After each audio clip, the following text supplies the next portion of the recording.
Եթե դուք ուզում եք իմանալ խնդիրը, հավատացեք դաստիարակները էլի լռելու են ոչինչ չեն ասելու։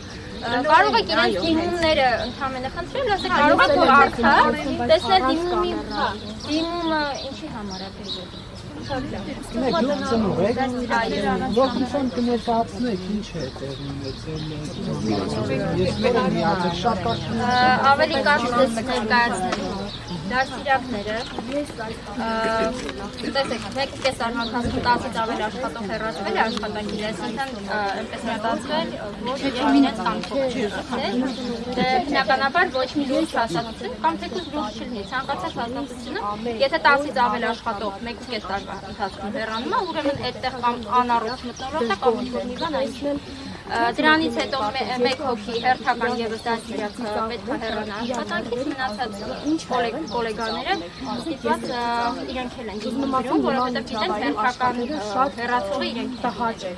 Հիմա խնդիրը այսպիսին է, ուզում ենք հասկանալ ինչն է պատճառը, քանի որ իրենք մեր հետ չեն խոսում դաստիարակները, ինչն է պատճառը, որ մեր դաստիարակները չեն կարող աշխատել այստեղ։ Մենք հասկանում ենք, որ իրենք իրենց, այսպես ասեմ, պահվածքից հասկանում ենք, որ իրենք չեն աշխատել։ Ինչ խնդիր կա, ինչն է պատճառը։ Վարկաբեկում են, չգիտեմ, այդտեղ ոչ եթերային բառերով են խոսում, որ հարգանքի այո։ Դաստիարակների հետ։ Իսկ ով է տնօրենը։ Ինչ-որ քաղաքական թեզից է, հա։ Չգիտեմ, անձնական խնդիր չունեմ տվյալ տնօրենի հետ, ես սովորական որպես ծնող իմ երեխային բերել եմ, բայց այս խնդիրը լսելով մենք չենք կարող լռել։ Շատ այլ խնդիրներ կան, որ հիմա կներեք որ տնօրենի միայն